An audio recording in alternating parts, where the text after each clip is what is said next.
One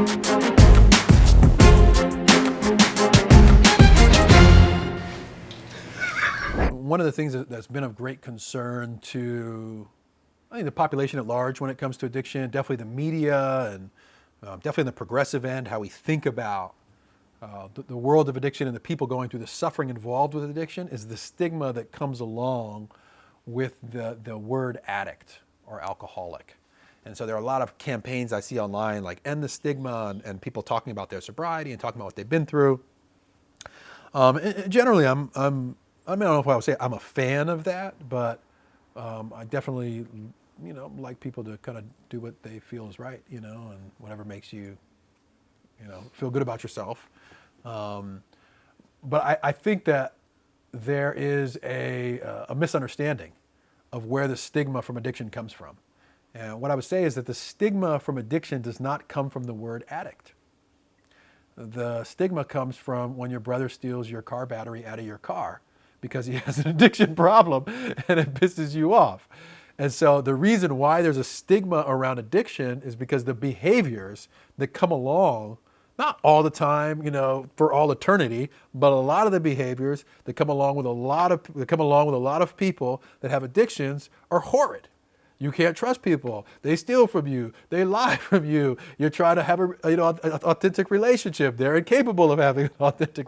It's a giant pain in the ass to have a relationship with somebody that's in active addiction. That's where the stigma comes from. It's not the word addict. So you can change the words all you want, but the reality of it is until addiction's not a pain in the ass, there's going to be a stigma associated with it. Now, on the other hand, I understand what people mean because you want people to be able to overcome their shame of having addiction by being able to say, I have this problem, so they can get better. So I agree with that. But on the other hand, you do kind of want some stigma against addiction. I'm raising children in this world, and, is it the worst thing if my kids think that, to be addicted is not that great?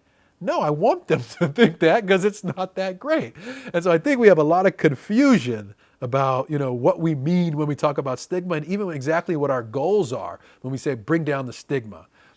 Clearly the goals are to be able to help people get better. I mean, that's simple. But I don't think we're going to do that by playing with language. And I'll give my funny example of this. Housekeeper. It's a interesting word. To keep the house, I guess, is what it means. It's somewhat old-fashioned. It's not as old as maid. I very rarely hear people say, oh, this is my maid. They say, this is my housekeeper now. Like the word changed somewhere from the 80s and 90s to now, from maid to housekeeper. Prior to that, there was another word people used to use. It was called servant, right? Or the help. And so these words change, but the reality of other people cleaning up other people's shit for their whole lives is still the same. So do we want to reduce the stigma of the word housekeeper? Well, I don't know. Maybe we should take a look at whether it's cool that we have a society where a certain class of people, often of a certain race, spend their entire lives serving another class of people, often of another race, if we really want to deal with the problem.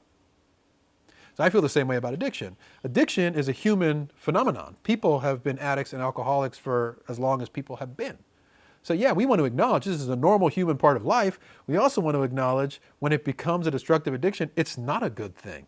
And it should be somewhat stigmatized. There's another reason why I like, I actually didn't say this. There's another reason why I wouldn't be so quick to get rid of the term addict or the term alcoholic, the word. We're in a time now with like trigger warnings and people being very afraid of offending people with words, which is strange because we're in one of the most offensive times, in my opinion, that one could live in. But that's the hypocrisy of the time. And so people have a hard time like identifying as, fill in the blank. Hi, my name is Shai, I'm an alcoholic. Hi, my name is Yeshai, I'm an addict, whatever that is. And they go, I don't want to identify because I'm more than just an addict. It's like, of course you're more than just an addict. I think everybody knows that. But what's the importance of identifying? Well, in my mind, people are distancing themselves through language from the reality of what's actually happening. I would say when I, meet somebody, or me, when I was in active addiction, I was an addict. it wasn't a thing that I suffered from, meaning it actually was in the realm of the ontological, of the being of me, not the just doing of me. And I'll give an example of this. My cousin Jason has been playing baseball since he was 5 years old. And people that play baseball or people that really love baseball can spot a baseball player even when they're not playing baseball. And they go, "You're a baseball player." They don't go, "You're someone who often plays baseball."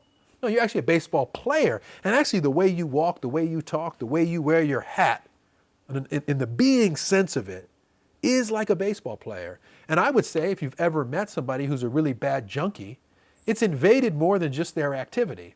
It has to do with their being. There's something kind of almost essential there where you go like, man, the way this person's posture is and the way he kind of looks up at me, is like he's kind of an archetypal junkie.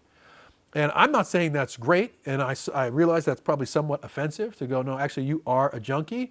But I think it's that realization that you have, oh my God, I am a drug addict, or at least I'm becoming a drug addict. I don't want to be that. I don't want to be that. Not, I don't want to do that anymore. I don't want to be that. I want to be someone else or something else better, right? And so I think when we get rid of those words, we're sort of whitewashing the situation. And we give people ways. I've sat with people, sleeve tattoos, been in 10 treatment programs, and I'm like, hey, what are you here for? What's your drug of choice? And they go, I'm opiate dependent. And I'm like, opiate dependent? Okay, doctor. Like, what does that mean? You shoot heroin? You shoot dope? Like, you're a dope fiend, right? You know what I mean? And I'm not saying that to be offensive. I'm saying it to get that person to connect to the reality of where they're at and what they're becoming. And so I think that because we live in such a psychological society, where we think about everything psychologically and we think about everything from kind of this far distance, that we actually move away from the actuality of the being. And like, no, I am an addict. And guess what? Right now, I'm not an addict. I've been sober 17 years. My ways of being, who I am, and the fibers over time, having worked on myself, having not used for a long time, I'm no longer an addict. I can identify as I'm an addict in recovery, or I'm shy, I'm in recovery. That's part of my being too. I'm a person in recovery. I'm not doing recovery.